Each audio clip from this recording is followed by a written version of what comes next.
Hello there, ladies and gentlemen, and welcome to the daily discussion for the 26th of September 2014. If you have any ideas for topics, you can leave them in the comments or use the links in the description to contact me. My name is Tuskeh, and today we shall be discussing a comment that I got from Code Z's on my last daily discussion. He said, or she said, the new mechanics Blizzard is implementing in Warlords of Draenor, like removing hit and expertise, and the whole no flying mount thing, maybe until after patch 6.1. All these things, good or bad? Let's discuss this. So, just in case you didn't know, as Code Z's very astutely pointed out, Blizzard is going to be removing things like hit and expertise, and potentially flying in Warlords of Draenor. That's kind of all up to speculation and they're not entirely sure about it yet, but that is their goal. First, I want to talk about the stat changes they're going to be doing. Now, I don't know all the specifics because, as I keep saying, I try to avoid beta spoilers as much as I can, and I believe that beta spoilers translate not only into seeing things like story, lore, quests, dungeons, things like that, but also towards mechanics. I like to keep up with a few class changes every now and then, mostly because I don't have a choice, but I try to avoid pretty much everything I can, so that the game is as complete as it can be when I first jump into it, which is going to be very soon, about 48 days to go until Warlords of Draenor, which is exciting. Anyway, so, they're going to be making a few stat changes. First of all, they're going to be changing all of the armor so that it will give you certain stats. So, for instance, if I were a shaman, which I am, and I got a mail chest piece, it would change, the stats on it would change depending upon what spec I was in. So if I was an enhancement spec, it would have agility on it. If I was an elemental or restoration spec, it would have intellect on it. So basically, it allows you to change your kind of role much easier without having to build tons of different sets. There are a few exceptions, trinkets, rings, necks, and I'm not sure if cloaks or not. Maybe, I'm not sure. Again, I'm not exactly the most qualified to talk about this kind of thing because I haven't been in the beta, I haven't really followed any of that stuff too closely, so just take this with a pinch of salt. This is just my opinion. So, a few pieces, like things like trinkets and all that stuff, won't change depending on your spec. However, pretty much all of the other armor will. So, the good side of this, obviously, is that it takes much less gear to become viable in different roles. You don't have to build 3 different sets if you want to cover 3 different roles. You can kind of build a set and a half, just having the rings and trinkets and things like that in your bag and having everything else on your character, and it just changes when you change spec. I like that. I think that's a really cool idea. It also helps a lot with loot. Now, there isn't really too much loot competition in my guild at the moment. Again, this is all different depending on the guild, but my guild doesn't have too much competition in terms of gear at the moment. I mean, obviously, we're at the end of progression, so we're pretty geared to the teeth, but any gear that drops we don't really mind who it goes to at the moment,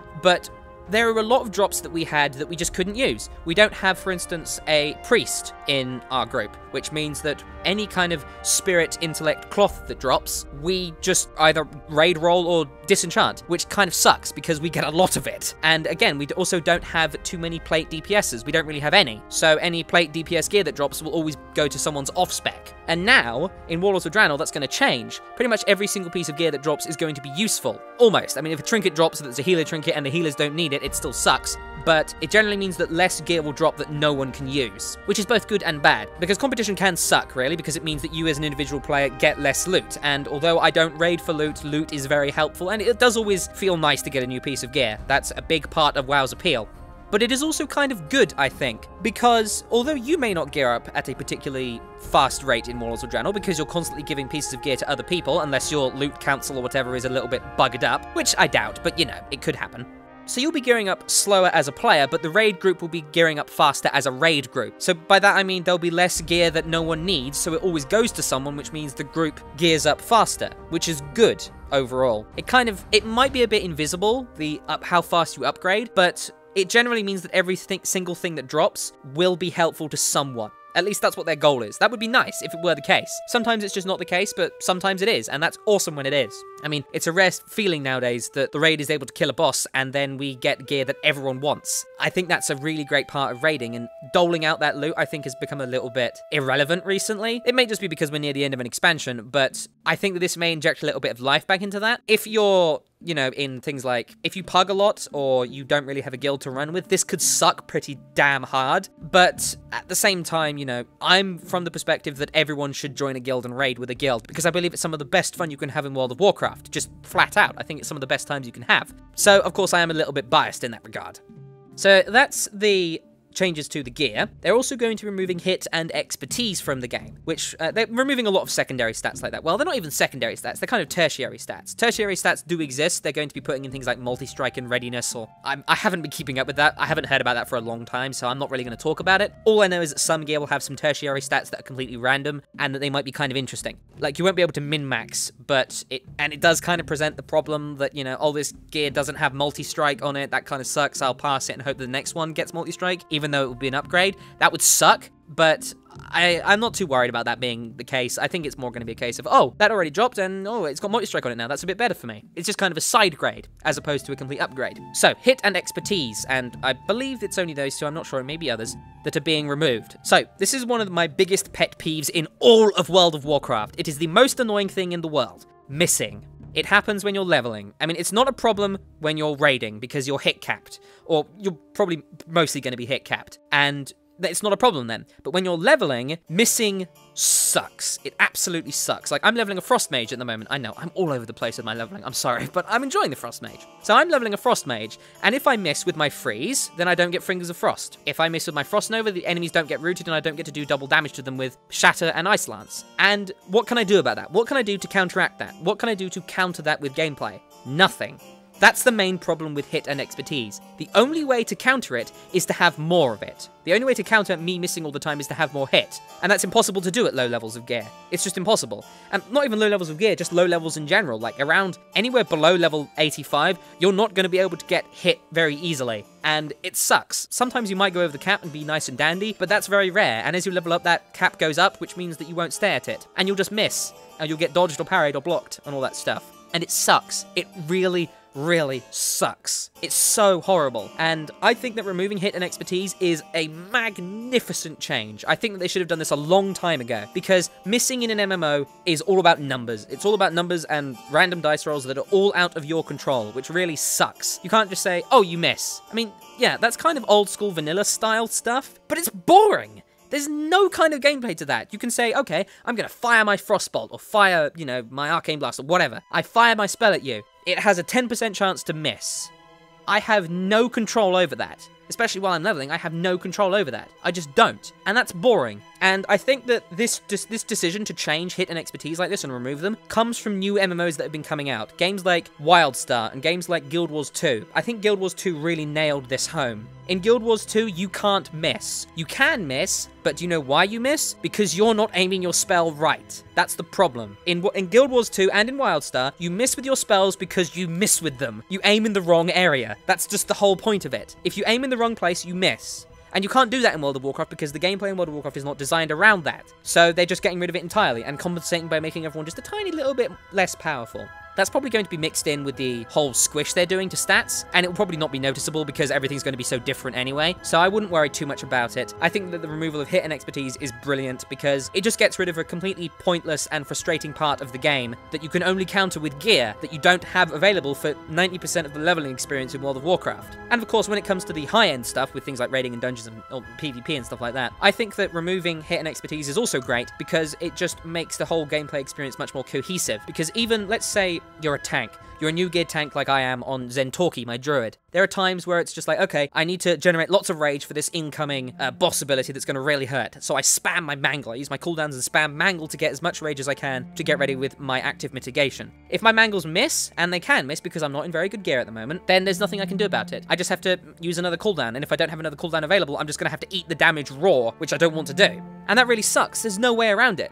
The only way around it is more gear, and more gear already brings so many other things to the table, like tier bonuses, and more stats, and more crit chance, and all that stuff, and that changes the way you play eventually when you get to certain thresholds of gear, that I think removing the hit and expertise kind of threshold, where you always have to prioritize getting those stats first, is great. I think that it removes so much from the equation that the whole equation is just now much more simple and refined and lovely, and I really like that. Of course, you can say it is kind of dumbing down the game, and of course you can say that. People are going to say that a lot because classes are losing spells, everyone is getting squished down a little bit, and it's very easy to say, oh, the game is being dumbed down and made easier, and I really don't believe that's going to be the case. I really don't. I believe that World of Warcraft is designed to be a game accessible to a lot of people. And this is something that has always pissed me off with people that talk about World of Warcraft when they say, this game is too easy. That's what they'll say. They'll say in guild chat or a channel or something like that, or an event, whatever. They'll say, this game is too easy. There's no challenge left. So I say to them, okay, what do you do? Do you raid? And they say, oh yeah, I do LFR. Okay, do you do flex? No. I do the occasional flex. Okay, do you do normal mode? No. Do you do heroic? No, of course not. But the game's too easy. That doesn't make sense to me. People who don't do the hardest content that they can do, and they say the game is too easy, you have the solution to your own problem. Anyway, that's a different topic. And yes, you can argue that things like hit and expertise are going to make the game easier. It may, I don't know. But here is a question. Would you prefer a game that is hard and difficult and frustrating, or a game that is a little bit easier and fun? That's the big question. Because I have always said on my channel that games are about fun. Hit and expertise are not fun. And they're removing them, which will make the game more fun. That's all I have to say about it. I think that's a great change. And finally, the big one. This has been a big point of debate ever since they announced it a long time ago. Ever since Blizzard announced this, there's been lots and lots of debate on the forums, on the MMO Champion forums, on the Battle.net forums, on the Twitter, and the devs have been defending this decision left, right, and center. When Warlords of Draenor releases, we will not be able to fly in Draenor, okay? You might think that that's just fine, because normally when you do most expansions, you won't be able to fly until you get to the max level. Like, when Wrath of the Lich King came out, when Burning Crusade came out, that's when it started, you couldn't fly until you were maximum level. When Wrath of the Lich King came out, you couldn't fly until I think it's when you reached 78, although they may have toned that down after a Cataclysm was released, but you had to be pretty damn close to level 80 to get flying. And then comes Cataclysm, which was a little bit different. You could get Old World flying at level 60 because the Cataclysm leveling zones were in the Old World. So that's not so much of an example. But the new zones were designed to be flown around. The new zones were designed to be flown around from the start. So that's, again, not a great example. And finally, Mists of Pandaria, when you think about that, you can't fly until level 90. And it's still that case now. You cannot fly in Mists of Pandaria until level 90. And you think that's fine. They'll do the same with Warlords of Draenor. You cannot fly until level 100. And then you get to fly. But they have decided against this. They have decided no flying at all until later down the line. They said maybe when the first content patch comes out, you'll be able to fly. So, and it's been met with mixed reactions. A lot of people have been fine with it, and a lot of people have been very angry about it, really. And I can understand that. I can understand how much this would annoy people, because flying is incredibly convenient. It really is. It's just so helpful to just pick a direction and start flying. And it helps so much with getting to places and optimizing how you do quests and things like that. And it's also a little bit annoying, as you can imagine, for all these people that collect mounts. Imagine you're a mount collector, you have 250 or however many it is mounts. You've been trying really, really hard to collect all these different mounts. You've got loads of fancy, you've got the Ashes of Allah, you've got all the Phoenixes, you've got all those stuff, you've got loads of mounts. And now you suddenly can't use half of them for the purpose that they were intended. You can't fly with half of them in the latest content. That must be really frustrating, and it does kind of suck. I will say, however, that Blizzard has counteracted this by changing all flying mounts to be usable also as ground mounts, so you can use all of your mounts regardless of whether they're flying or not. So in Warlords of Draenor, you could get onto your Ashes of Allah or your Emerald Drake or whatever else, and you can use it as a ground mount. So you will still be able to use all of your mounts, they just won't be able to fly. So the actual decision to not allow flying is an interesting one, I think, because, as I said, there are downsides to it. It's very inconvenient. It makes things like grinding professions very difficult, and it will probably inflate the prices of things like ore and leather and herbs as a result, because they're more difficult to get because you can't fly everywhere. And they may, I'm not sure if they're going to compensate that with more nodes or nodes that drop more profession materials. I don't know, but it's likely that the prices will inflate a little bit, as they do at the start of every expansion. Plus, on top of that, the fact that you can't fly to obtain these things. So you've got that. You've also got the fact that it's incredibly inconvenient, and the fact that you can't use these flying mounts for the purpose of flying, which is what they were designed for. So that sucks, right? And there are a lot of arguments against it, which makes sense to me. However, I think there is a big argument for it that blows everything else out the water. I really believe that. And that is immersion. And I believe I read this from a blue poster. I can't remember who it was, but it was a blue poster, who basically said, okay, imagine you have to attack a fortress of enemies for a quest, okay? And this quest involves killing, 10 enemies, collecting 5 of their supplies, and killing the big bad boss in the middle of the keep, okay? In the middle of their big fortress. So let's assume that it's all outside this big fortress, like a lot of things are, and you have a flying mount, okay? So you get on your flying mount, and you want to kill the boss. You want to save the prisoner. You want to collect the supplies. You get on your flying mount, you go into the sky where you're safe, and you go down. And you land on top of the supplies or the boss or the mobs or whatever else, and you kill them. Or you collect them and you do what you have to do for the quest. Then you mount up and fly away again. It's very convenient. It makes it very easy. Okay? Now compare that with going on the ground. You have to go in through the entrance of the keep. You have to fight your way in. You have to fight the mobs left, right, and center. You have to fight your way to the supplies, fight your way to the boss, fight your way to the NPC you have to save, and then you have to fight your way back out if they respawn. It's much less immersive to just fly in, fly out. There's no immersion in that. It's completely grindy, it's completely gamey, and there's absolutely no immersion, no decent gameplay there. It really sucks. And Blizzard's only counter to that is to make indoor areas. And they can only make so many indoor areas, which means that so many of the outdoor areas become resigned to no one seeing them, just flying over them all. Think about this. This is actually something that Total Biscuit said in the Cataclysm beta. He said that the decision to allow flying in the old world kind of sucked because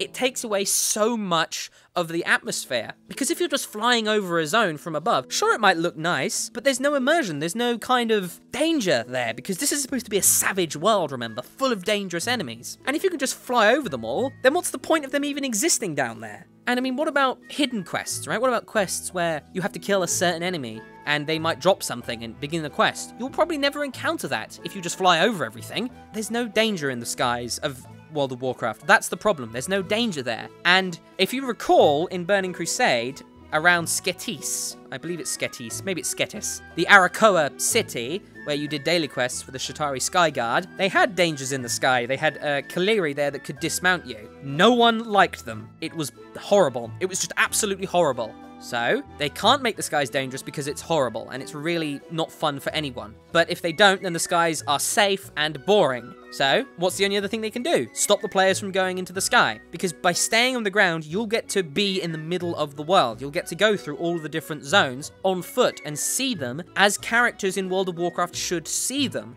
Think about all of the great big stories told by World of Warcraft. All of the novels.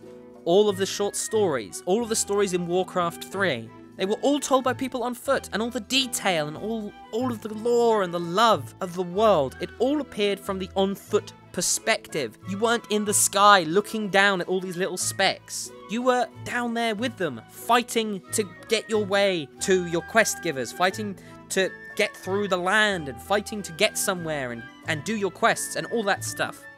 It does kind of suck that flying is going to be removed for a while. It may come back, it may not. It does suck that for now, it's not there. However, I think that when you try it out, you might really like the fact that it's not there. Because one, it might harken back a little bit to those good old vanilla days that everyone keeps rattling on about. And two, it might be very, very immersive. You don't know yet. Blizzard has basically said, we are going to stick with our guns and not allow flying for at least one patch.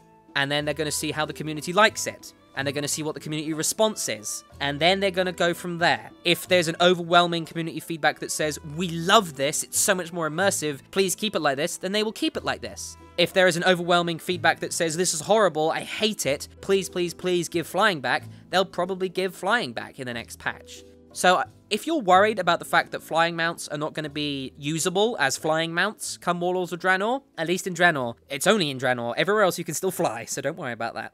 Then just relax is what I say, and see how it goes. Just be patient and figure out whether or not you like it by doing it. Don't just say, oh, I can't imagine a world without my flying mount, because it's going to happen. That world is coming, and you're going to have to get used to it one way or another. You're going to have to deal with, for a few months, at the very least, not being able to fly. And I'm very curious to see how that turns out, because I think it will do a lot to not only make the world more immersive, but to bring players together. Because if you're in the air doing your quests and flying down to kill your enemy and then flying back up, you never see other players. It's all a solo experience. But if you see the big old elite, or you're trying to fight your way through a base and you see someone else, you could group up with them. You could spend that time together, doing things together in an MMO. That's exactly what it's about, playing with other players and having fun. And like I always say, it's all about the fun here on this channel. I like thinking about games as means to have fun. So, will the removal of flying make the game more fun? In my opinion, yes. I believe it will. I might be wrong. It might very well make the game less fun. We don't know. We will have to wait and see. But for now, there's nothing we can do about it. We just have to see what it's like. So that's what I say. Go into Warlords of Draenor with an open mind about the whole flying thing, about all of the changes they're doing, the new mechanics, all of that. Enter it with an open mind, and you may find yourself pleasantly surprised, which is the best kind of surprise, in my opinion. Try not to be pessimistic about it. See how it is, and then judge it. Judge it after you spent some time at 100, doing your dailies and doing the things that you'll be able to do at level 100. I'm not sure what they are yet, but see what they're like without flying mount, and see whether or not you enjoy them, because I'm pretty sure I will enjoy them. So that's it. That's all I have to say about it. I think that these new mechanics are going to be very interesting, and I think that all of the different things, I mean, I haven't even talked about the healing changes and the caster changes and the tank changes. There's going to be so much different come 6.0 and come Warlords of Draenor. So be prepared, is what I say. Be prepared for the fact that things are going to change. They are going to go seriously upside down. So get ready, because it's going to be awesome. As long as you approach it in the right way, you'll have a hell of a lot of fun, which is what it's all about at the end of the day. Fun. So that's it for today's daily discussion. I hope you enjoyed it and found it helpful. If you have suggestions for topics or wish to send me questions to answer on the daily discussion, you can contact me using the links in the description, or you can just leave a comment. Thank you very much for watching, and I wish you the best of luck with your gaming endeavors.